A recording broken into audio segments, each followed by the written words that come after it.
اب انہی پانچوں ٹولز کی کچھ ایڈوانس ٹیکنیکس کو ڈسکس کرتے ہیں. پہلے میں ان تمام ٹولز کو ریموو کر دیتا ہوں.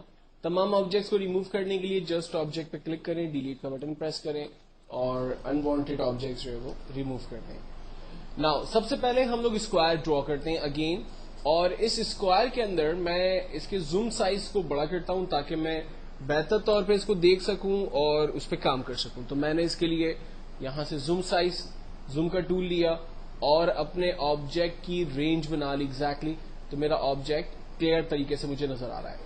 اب بات مجھے یہ کرنی ہے کہ آبجیکٹ کے جو کارنرز ہیں وہ بالکل شارپ ہیں اور اسٹریٹ ہیں, اس لیے یہ اسکوائر لگ رہے ہیں, لیکن میں چاہ رہا ہوں کہ اس کے جو کارنرز ہوں وہ تھوڑے سے راؤنڈ ہو جائیں. تو اس کو راؤنڈ کرنے کے لیے ہمارے پاس پراپرٹی ہے یہاں پر. یہ آبجیکٹ لائک یہ اسکوائر بنا ہوا ہے, یہ اسکوائر کا ہمارا لیفٹ ریکٹینگل کارنر ہے لائک دس, یہ ہمارا رائٹ ریکٹینگل کارنر ہے لائک دس, اسی طرح سے یہ باٹم لیفٹ ہے اور یہ باٹم رائٹ حصہ ہے. ٹھیک ہے, اس طرح سے. اب مجھے اس کے کارنرز چینج کرنے ہیں, تو میں یہاں سے آپ دیکھیں اس کے کارنرز کو جیسے ہی ایرو کو موو کر رہا ہوں اس کے کارنرز جو ہے وہ چینج ہو رہے ہیں.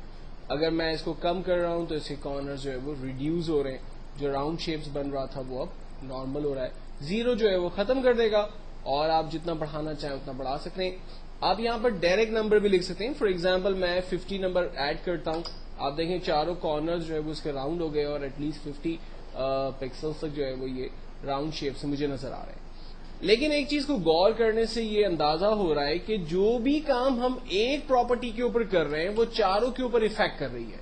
ٹھیک ہے, میں صرف اس کارنر کو یہاں سے ٹرن کرنا چاہتا ہوں, اس لیے میں نے یہاں 50% اس کو راؤنڈ کرنے کی کوشش کی, تو الٹیمیٹلی یہ چاروں کے اوپر افیکٹس آ گیا. میں ایسا نہیں چاہ رہا تھا. تو اگر آپ یہ چاہتے ہیں کہ کسی بھی ایک کارنر کو آپ اپنی مرضی سے چینج کریں, تو اس کی ایک پراپرٹی ہم جو ہے وہ کلوز کرتے ہیں, راؤنڈ کارنر ٹوگیدر, اس پہ جسٹ ایک کلک کرتے ہیں. دین اس کے بعد اب آپ جس بھی کارنر کو راؤنڈ کرنا چاہتے ہیں جسٹ اس پر نمبر ایڈ کر کے انٹر کریں. اب آپ دیکھیں صرف اسی کے اوپر افیکٹ آ رہا ہے, باقی تمام جو اس کے کارنرز ہیں وہ ایگزیکٹلی سیم ہے.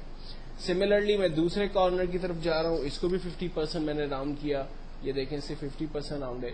تیسرے کارنر پہ آ رہے ہیں, لائک میں اس کو 25% تک صرف راؤنڈ کرنا چاہ رہا ہوں, اور فورتھ کارنر کو میں 25% تک راؤنڈ کرنا چاہ رہا ہوں. تو آپ دیکھیں شیپ ہم نے ڈرا کیا ہوا ہے اور اس کے چاروں کارنرز کو اپنے حساب سے ہم نے ایڈجسٹ کیا ہوا ہے.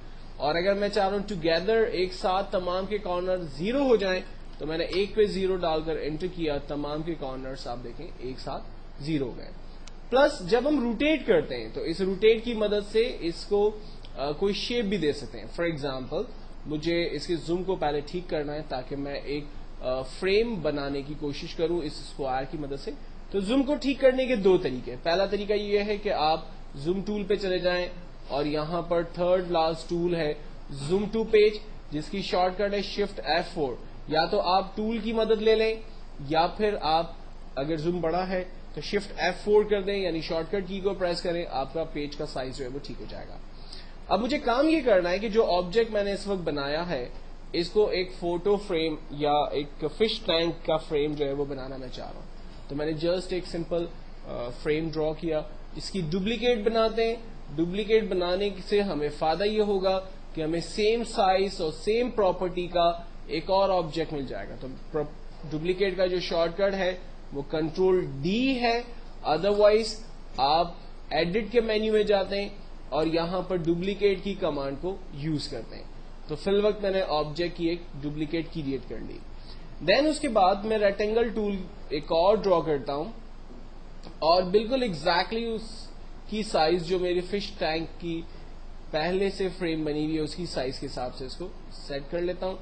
زوم سائز اگر سیٹ نہیں ہو رہی ہے, آبجیکٹ سائز اگر ٹھیک نہیں ہو رہی ہے تو میں زوم کی مدد سے اس کو ایگزیکٹلی دیکھ سکتا ہوں اور ایرو ٹول کی مدد سے اس کی سائز کو سیٹ کر سکتا ہوں. سائز کو سیٹ کرنے کے بعد اب مجھے اس کو تھوڑا سا اب کرنا ہے, لائک اس کو 3D شیپ کے اندر کنورٹ کرنا ہے. تو میں نے سینٹر پہ کلک کیا اور یہاں سے اس کو میں نے اس کے ایجز کو اوپر کی طرف کر دیا. سملرلی اس کی ڈپلیکیٹ لی, کنٹرول ڈی, اس کو سیکنڈ کارنر کی طرف موو کیا, میچ کر دیا بالکل, اور ٹاپ والی فریم کو لے کر اس کے ساتھ میچ کر دیا جو ہم نے ڈپلیکیٹ پہلے ہی سیم سائز کی بنا کے رکھی ہوئی تھی. اب اس سے ہمیں فائدہ کیا ہوا کہ ایک سمپل فش ٹینک ہمارا تیار ہو گیا. جسٹ ہم نے وہی ٹول یوز کیا, ٹیکنیک ہماری تھوڑی سی چینج ہوئی.